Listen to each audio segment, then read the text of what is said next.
Today we'll be discussing about the adrenal tumors. We cannot cover all the adrenal tumors, but just the main and the commonest encountered ones. The topics we'll be covering today is the anatomy and the physiology, just to brush up. The classification of the tumors of the adrenal gland, clinical presentation, and their histopathologic features. Starting from the very beginning, from where the adrenal gland began, the embryology is the adrenal cortical cells originate from the mesoderm, and the adrenal medulla cells, they originate from the neural crest cells. Although they are embryologically distinct, the two portions of the adrenal gland are functionally related. So let's see where this adrenal gland is situated. The adrenal gland is situated in the superior medial aspect of the kidney. It's a retroperitoneal gland. It's only 4 to 6 grams in weight. And it has two portions, the adrenal cortex and the adrenal medulla. There's a capsule for the adrenal gland, and a thick section of the entire gland will show you the layers. That is starting from the capsule. Then you have the zona glomerulosa. This is the cortex, the zona fasciculata, and the zona reticularis. And the innermost is the adrenal medulla.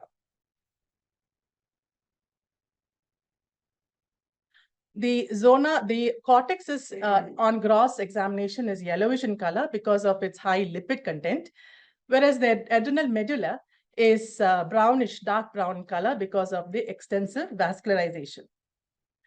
So starting from the capsule, then you have the cortex with the zona glomerulosa, and that is called the GFR, just for you to easily remember, and the medulla. The main hormones produced by the zona glomerulosa, the main hormone is the mineralocorticoid, that is the aldosterone.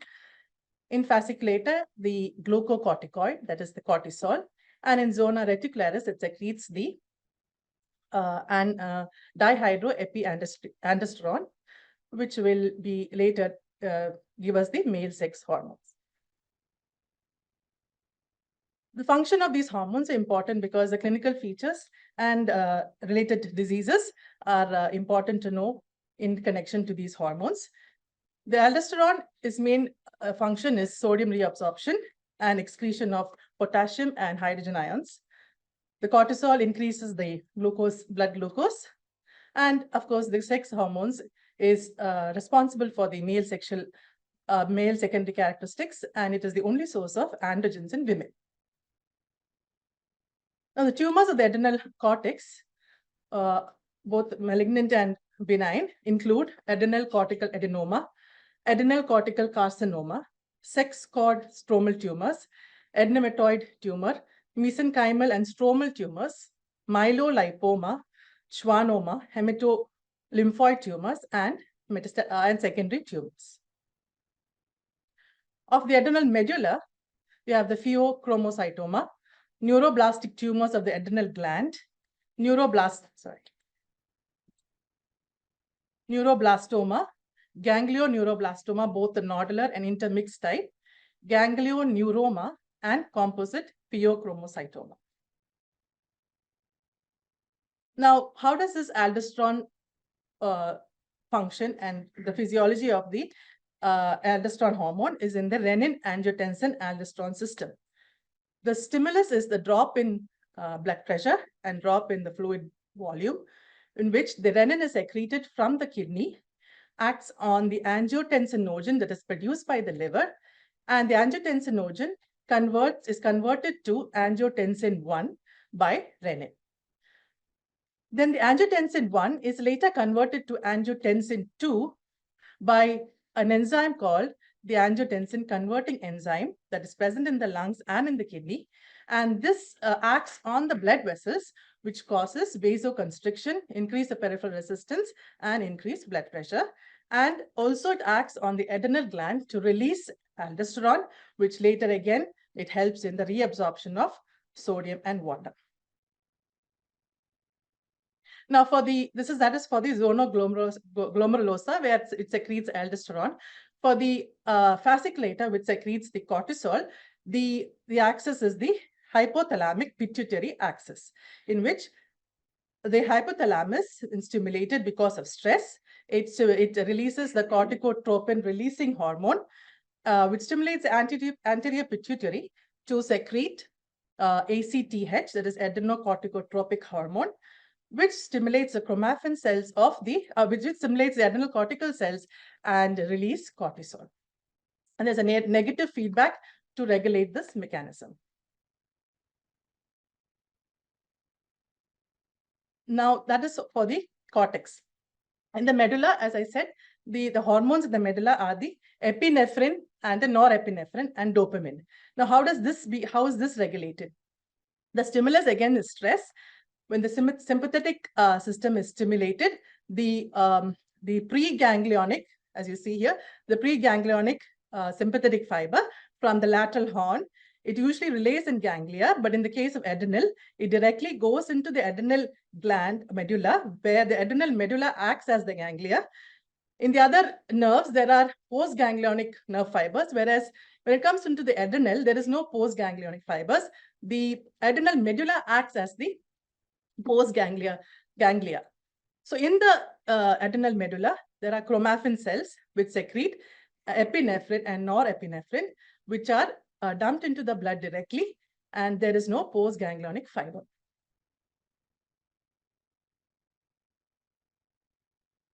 Now, the adrenal medulla hormones are the epinephrine, or it's also called adrenaline, and the norepinephrine, the noradrenaline, and also dopamine. Now, how is this adrenaline, noradrenaline formed? It is formed from an amino acid called the tyrosine. It is formed from tyrosine and it's converted to DOPA, that is dihydroxyphenylalanine, by the enzyme tyrosine hydroxylase. This DOPA is later converted to dopamine by an enzyme called DOPA decarboxylase. And this dopamine is converted to noradrenaline by another hydroxylase, dopamine hydroxylase. And noradrenaline is converted to adrenaline by an enzyme called phenylethylamine N-methyltransferase. That's called PNMT, which is an important enzyme to remember because it's only present mainly in the adrenal medulla and not in the other ganglia. So most of the hormone is secreted here, 80% is adrenaline and 20% of noradrenaline is secreted in the adrenal medulla.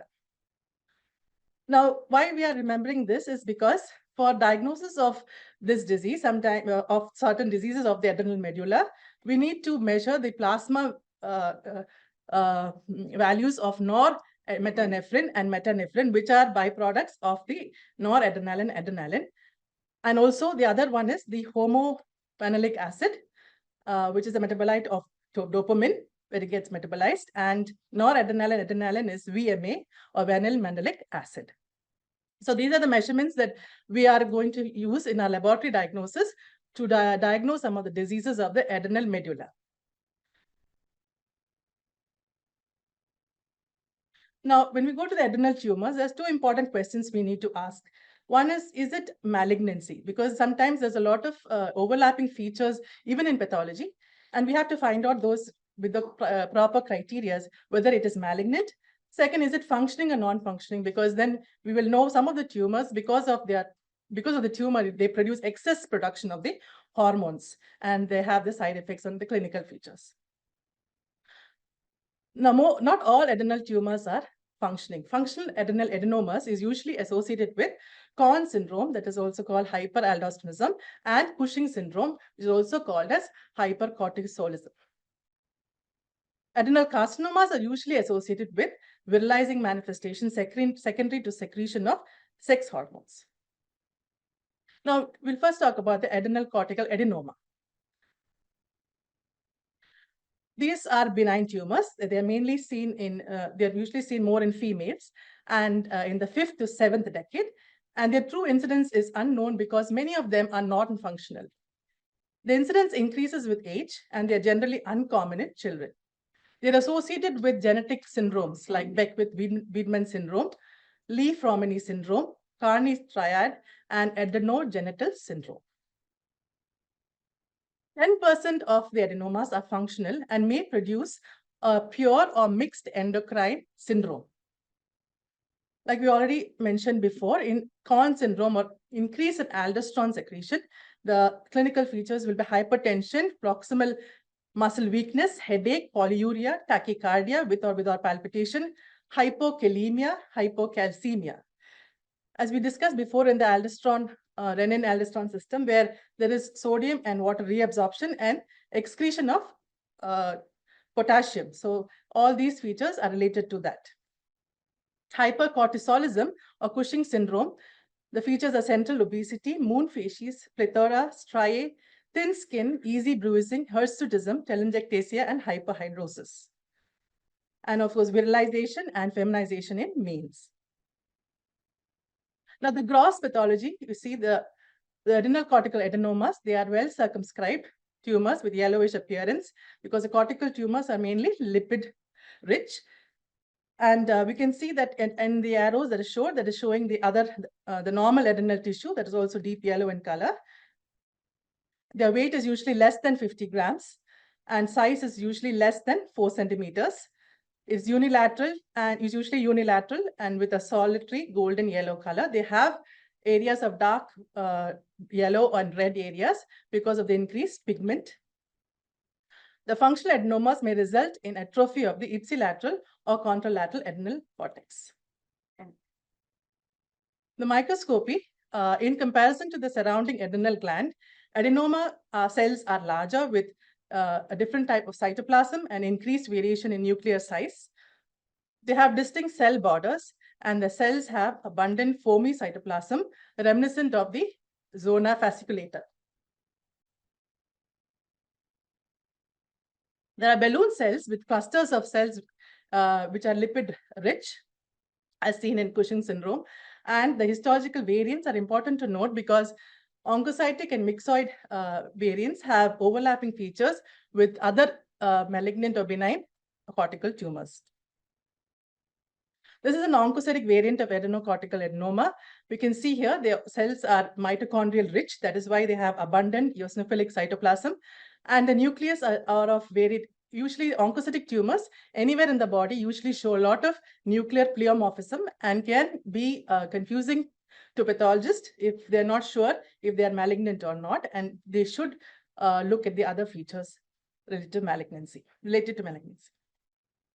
The immunohistochemistry for adrenocortical adenomas, these cortical tumors, most of the cortical tumors are positive for inhibin and strongly positive for melan A and steroidogenic factor 1, this is SF1, and calretinine. And they're negative for the neuroendocrine markers, which we will see positive in the tumors of the medulla. That is chromogranin negative. S100 will be positive in pheochromocytoma. It's negative here. And they have a very low Ki67 index of less than 5%. So that they are known as benign tumors. Now, what is incidentallomas? They are tumors that are unexpected adrenal masses, which is greater than 1 centimeter in diameter, identified on imaging, performed for seemingly unrelated causes. The incidence of incidental adrenal mass increases with age, with a risk of less than 0.5% in individuals in their 20s and increasing in those 70 years of age or older. Now, the frequency of adrenal incidentallomas, most of them are adenomas. We have 14% of pseudocysts and cysts. Nodular hyperplasia comprise 12%. Myelolipomas about 10%. Metastasis 10%. Pheochromocytoma 5%. And carcinoma only 2% of incidentallomas. A few words on adrenal cortical carcinomas. They are the malignant epithelial tumor of the cortex, and it's a rare endocrine tumor with high mortality. The main hormone, the photo-oncogene, is the insulin-like growth factor 2, IGF-2, overexpression. There's a vast majority are sporadic, but could present in different syndromic settings. The heterogeneous group, these are heterogeneous group of tumors with prognosis depending on the patient age, clinical presentation, the stage, histologic variant, and molecular genomic characteristics. They are positive for the steroid factor 1 and inhibin, calretinine, melan A, and synaptophysin. The annual incidence is 0.5 to 2 cases per 1 million population. It accounts for 6.8% of all primary adrenal tumors and 1.5% to 2% of the incidental masses. It accounts for 1.3% of all pediatric cases, and the median age is 55 to 56 years, but can occur at any age. There is a bimodal age distribution with peaks in the first and fifth decade. They're more common in females and whites. And the conventional adrenal cortical carcinoma comprises around 70 to 90% in comparison to the variants. And the vast majority are sporadic, but 5 to 10% could occur in syndromic settings.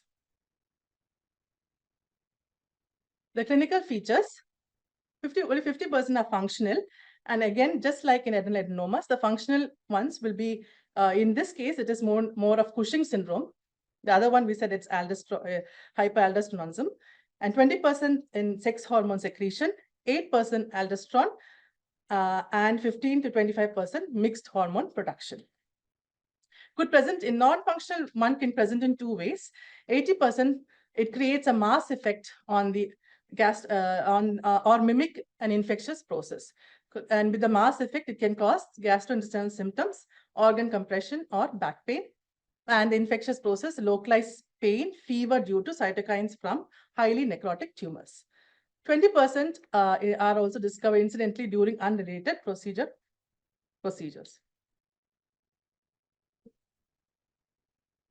Tumors often displace, these malignant tumors often displace and invade adjacent organs like the kidney, the liver, the pancreas, adrenal vein, the vena cava, and the retroperitoneum. The common metastatic sites are the liver, lymph nodes, 40%, lungs, peritoneal and pleural surfaces, bone, skin, and the retroperitoneum. The only definitive criteria for diagnosis is the distant metastasis or local invasion. Imaging can usually distinguish cortical adenomas from carcinomas with reasonable accuracy, except benign tumors with hemorrhage and revascularization. Adrenal cortical carcinoma is commonly characterized by its large size, the invasive borders, irregular invasive borders, and signal heterogeneity on CT and MRI. The functional fluorodeoxyglucose PET imaging detects distant metastasis and can improve diagnosis. And the loss of the normal reticulin framework can distinguish between adrenal cortical carcinoma and adenoma. Even then, there are many. There have been many systems proposed for this distinction between the benign and malignant adrenal cortical tumors, and the ones that we use most commonly is the Weiss criteria or the Weiss scoring system, in which the parameters included are the nuclear grade, that is, if it is 3 or 4. That means 3 or 4 is showing nucleus with prominent nucleoli and more pleomorphic.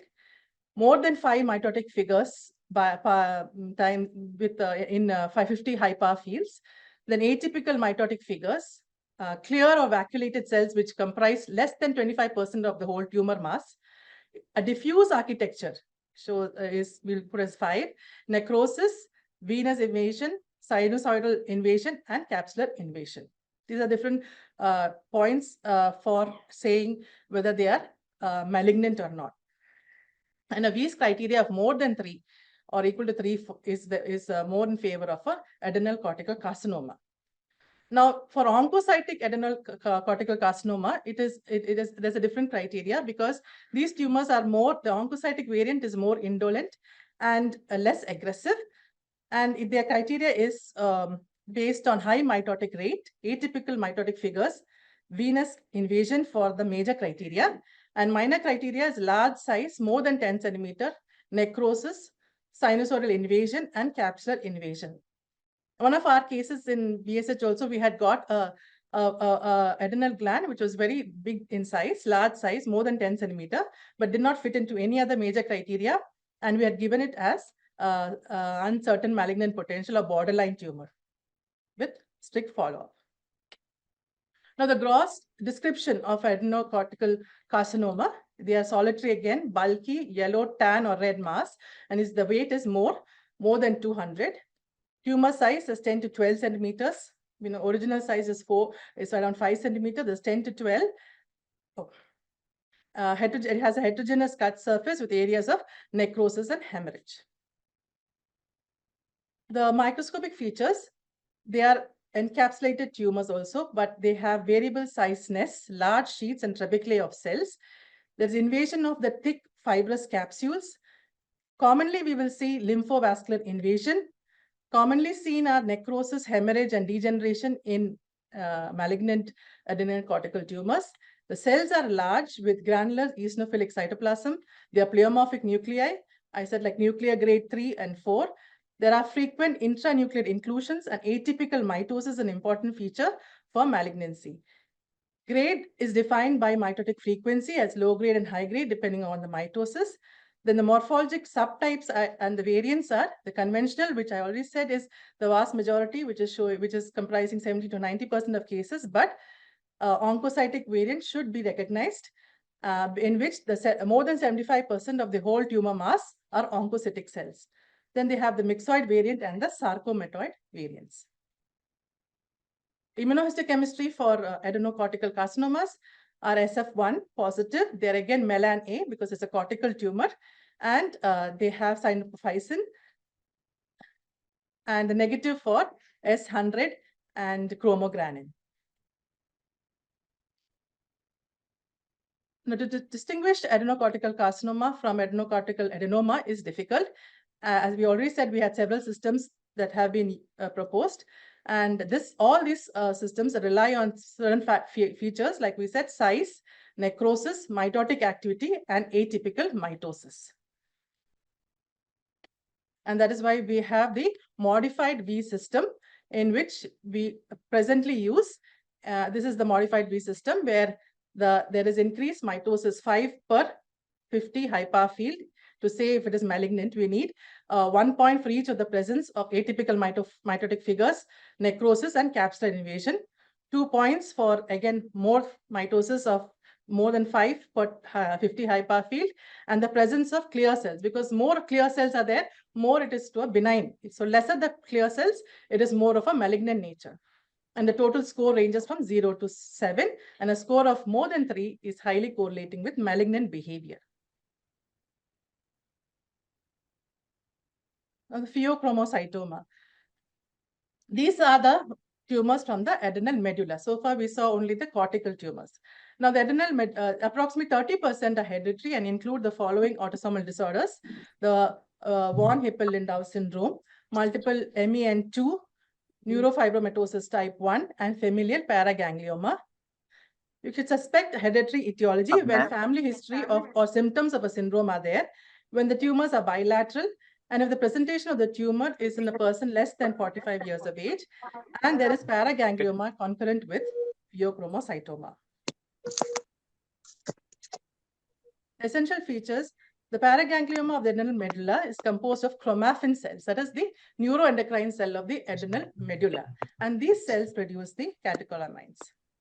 Most often sporadic, they are most often sporadic, but associated with genetic syndromes, like we already said, and they are malignant in approximately 10% of cases. There is no single biomarker or histological feature predicting malignancy, and therefore, again, they have proposed pheochromocytoma of the adrenal gland scaled score. It's called the PAS, which provides prognosis based on the histological features. The classic triad of the clinical features, the classic triad is the headache, sweating, and tachycardia, present in about 30% of cases. And the common features of palpitation, anxiety, and postural hypotension are there. And it is normal in 10 to 30% of cases. 10 to 30% also present with adrenal incidentalomas.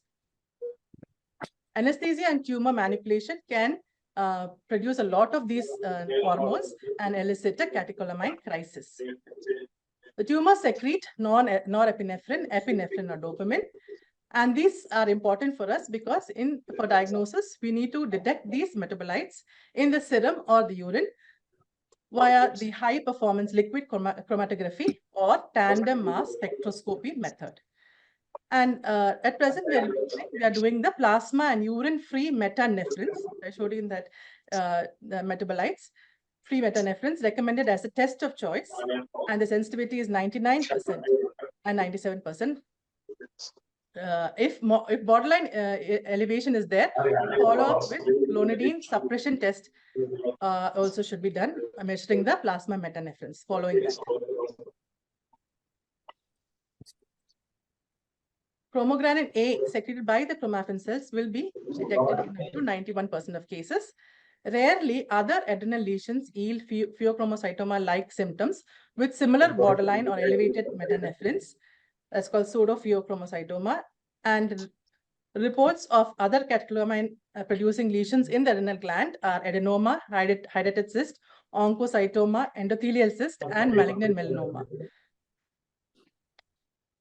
Now, this is the pass which to show whether they're associated with malignancy.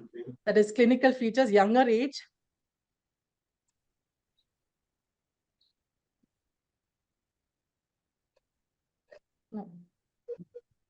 Yeah, younger age, the tumor size, the tumor weight, like tumor size, if it is more than 7, tumor weight, if it's more than 300 grams, then if there is histological features of periadrenal adipose tissue invasion, necrosis, all those features I've included here, and also higher Ki67.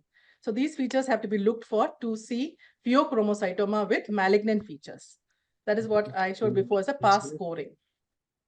Now, the gross description of pheochromocytoma is a little different from the cortical tumors. Those were yellow tumors. These are red tumors, well circumscribed and unencapsulated. It is solid red-brown hemorrhagic cut surface.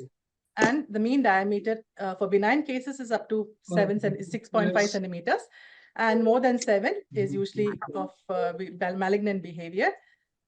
The mean weight is around 150 grams for benign, and if it is more than 300 grams, it is more likely to be malignant.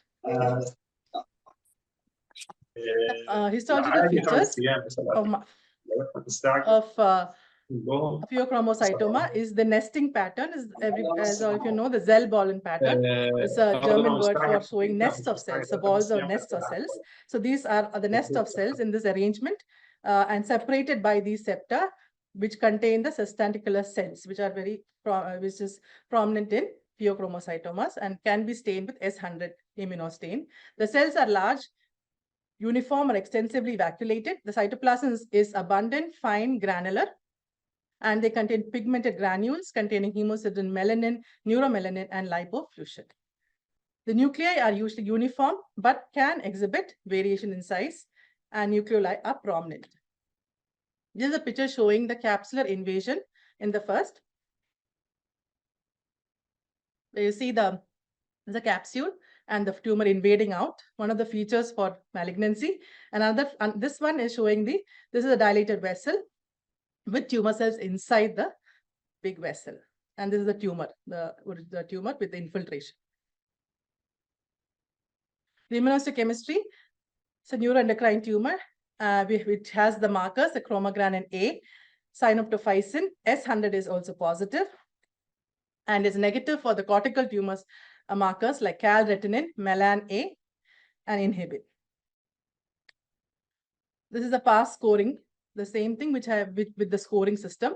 These are the features we have to look on histology, and more than total score of more than 4, equal or more than 4, is concerning for malignancy, favoring malignancy. Now, neuroblastoma, because they contain the ganglion, adrenal medulla is like a ganglion, it contains the ganglion cells, and so the tumors of those cells, or the neural cells, the neuroblastoma, it is the primitive neoplasm of the neuroectodermal origin. We saw in the embryology, these are from the ectoderm, composed of immature neuroblasts. They are the 4th most common malignant tumor in childhood, and the median age at presentation is 23 months, peak to 0 to 4 years. It's slightly more common in boys. It occurs anywhere in distribution of the sympathoadrenal neuroendocrine system. Most in the adrenal gland, 40%, followed by connective, subcutaneous, and soft tissue, around 20%. Retroperitoneum, 15%, and the mediastinum, 10%. They are small, they're called small round blue cell tumors. And there are undifferentiated and differentiated cells. Differentiation is towards ganglion cells. If you see more of ganglion cells, it is a more well-differentiated form of neuroblastoma. They have anaplastic, pleomorphic, and spindled variants. And the characteristic finding in histopathology is the homorite pseudo-rosettes. These are rosettes around these cells surrounding a neuropil or neural material, and the cells are surrounding it. These are called homorite pseudo-rosettes. Pseudo because there is no gland. Immunohistochemistry of neuroblastoma, again the neural markers, neuron-specific NSE positive, positive, synaptophysin, chromogranin, and negative for the epithelial markers, EMA, cytokeratin, and vimentin. The metastatic tumors to adrenal gland, the last one, is the most common tumor of the adrenal gland, in fact, more common than the primary tumors in the adrenal gland. In fact, it's the fourth most common metastatic site. Bilateral adrenal gland involvement is found in about 50% of cases. And lung is the most common primary site for metastasis from adrenal gland, followed by stomach, esophagus, liver, bile duct, pancreas, large intestine, kidney, and breast.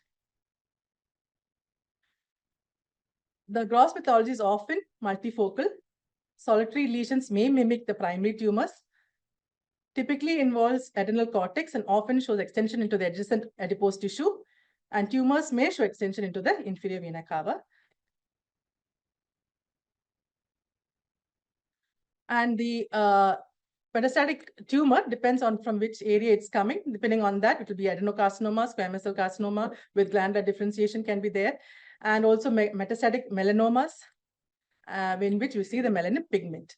Here is one metastatic tumor. This is a clear cells from the renal cell carcinoma.